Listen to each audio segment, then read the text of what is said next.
All right, so growing up in the early 2000s, there was a lot of ways to experience Disney movies. And for me personally, it was watching those movies on VHS. And as I got older, I began to appreciate the animation, the stories, and the ideas that Walt Disney always had.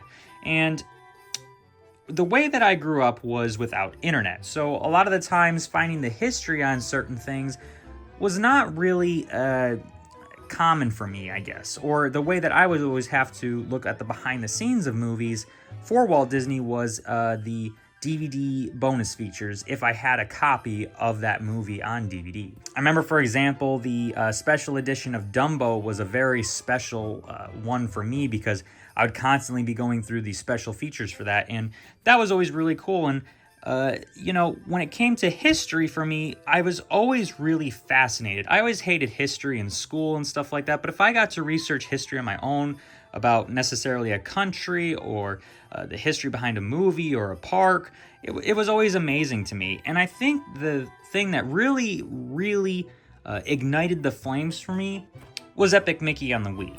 Now, Epic Mickey on the Wii, if you don't know, is my absolute favorite game of all time. There is no question about it. It's a game that I have played consistently for the last 15 years almost every year. Now, there might be 1 or 2 years I skip, but I've played it almost every single year. I know all of its secrets. I know how many times you have to beat it. I know where everything is all the time. It quite literally is an obsession. I remember everything that has to do with it. I have a Zetheroni episode that's in the works for this and a giant script, so I don't want to get too much into it, but basically Epic Mickey was a game that had an insurmountable amount of hype behind it for me.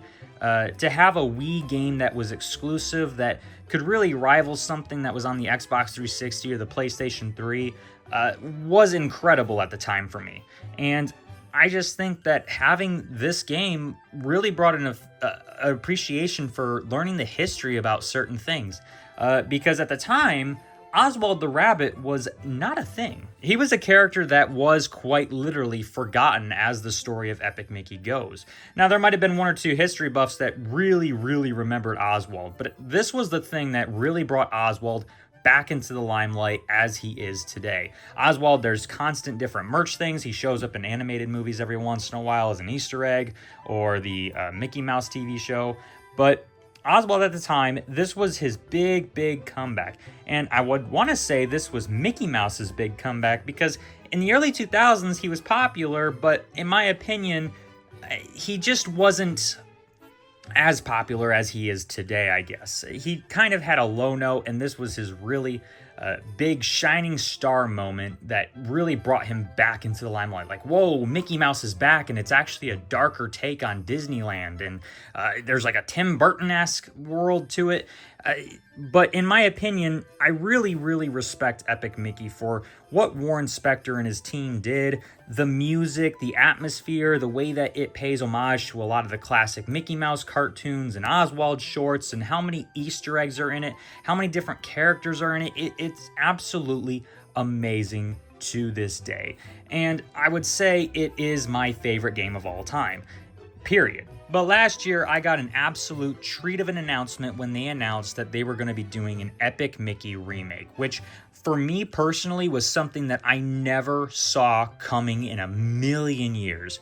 Now, this is coming after the fact of the Thousand Year Door remake, which is one of my other favorite games of all time. And to see the Thousand Year Door remake, I'm like, okay, all bets are off the wall. Anything can get a remake. I mean, Croc got a remake just recently. But Epic Mickey, it was just something that you never saw coming. There was a lot of different things that were behind it, like, okay, it was Wii exclusive at the time, so Nintendo might have their fingers in it, Disney's got their fingers in it, and they really don't have a hand in the video game market nowadays. But wow, like, to see Epic Mickey Rebrushed, holy moly, it was the announcement for me in that Nintendo Direct. And I just want to do like a quick review of comparing the two. Like I said, I got a video in the future in the works for Epic Mickey 1, but I just want to quickly compare my thoughts on Rebrushed so far. I'm a little bit halfway through the game now, and there's just a lot of things that I'm appreciating about the remake, and I honestly think The remake is better than the original. The original will always have a special place in my heart, but the remake is honestly blowing my expectations out of the water. There's a bit of a comparison here on the cover. I do prefer the cover art for the original because, Oswald's kind of grayed out. The same thing for the brush. There's a lot more detail with the paint. Mickey Mouse is a lot more of a darker tone. Now, this was the American box art. I think in Japan, it was a bit more similar to this, where Mickey Mouse is a lot more colorful. The brush art doesn't have as many details in it. There's Dark Beauty Castle along with Oswald, who's actually not grayed out, but he is in full-blown color. But, just a bit of a comparison there with the cover art. I chose the PS5 version because, I do like physical copies, and the PlayStation 5 version, I wanted to experience what the triggers would feel like with the DualSense controller. And, I didn't really want the Switch edition, if I'm being honest. I think the things that are really impressing me the most about Epic Mickey Rebrushed is the controls. When Epic Mickey first got announced, my main concern was how are they going to handle the controls? Because Epic Mickey The Power of Two, for example, has it where your right analog stick is your camera, but also it was your reticle for the brush. And it just never really worked properly or really felt great. Your reticle would move first before your camera, and it was a very silly thing in that game. But Epic Mickey Rebrushed feels more like a first-person shooter where your reticle moves exactly with your camera. So where you move your camera is where your brush moves, and I really like that. There's parts when if you flip to a 2D section and the camera will stay locked, that's when you can use motion control with your DualSense, for example. I don't know if that still applies to something like the Xbox or the PC or the Switch edition, but it is a thing in the PS5 version. Kind of weird, but okay, no big deal. I just really like the controls in the PlayStation 5 version. That's the thing that's really blowing me away, for example. I never thought Epic Mickey Rebrushed would feel as great as the original because of the reticle pointer. In the original, you have the Wii remote and you can use the reticle as your pointer. I actually prefer the controls in Epic Mickey Rebrushed so far. There's nothing that's really necessarily telling me that this is a downgrade when it comes to the controls. I prefer them. I think what's impressing me the most about Epic Mickey Rebrushed is the graphics. When it comes to the graphics of Epic Mickey, there's a lot of remakes and remasters that just, we're in that vein of remakes and remasters where they just don't look as great as the original, or they want to really have it where they pay homage to the original without taking away from the original. And I think that's what Epic Mickey Rebrushed does the best, where it updates the graphics in such an amazing way, but it still pays homage to the original Epic Mickey, where it still feels dark, it still feels twisted.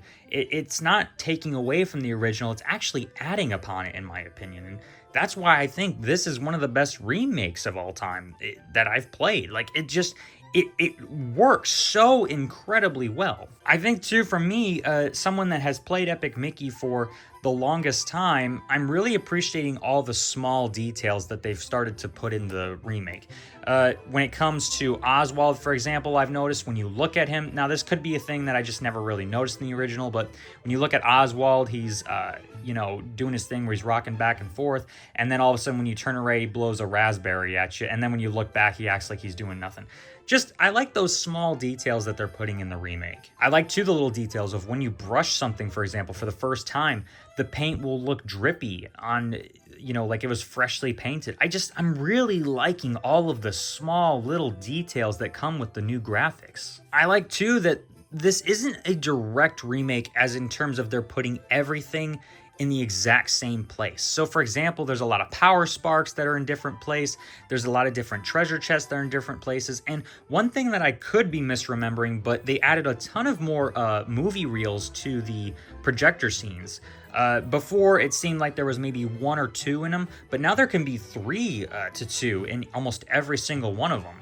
But that could be something I just am misremembering about the original. Maybe they're all the same, but there's a lot of places now where I'm like, I don't remember this being here. Same thing for a lot of the collectibles and the pins. There's a lot of different spots now. There's a lot of different places.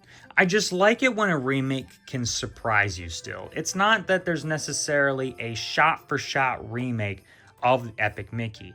Now, I do appreciate when a game can pay homage to the original in such a way where, for example, Paper Mario The Thousand Year Door remake is almost a remake for beat remake. It's the exact same game, just better graphics. That's not the case with Epic Mickey Rebrushed. I like that there's a lot of new things, a lot of new moves. They have costumes now that you can wear.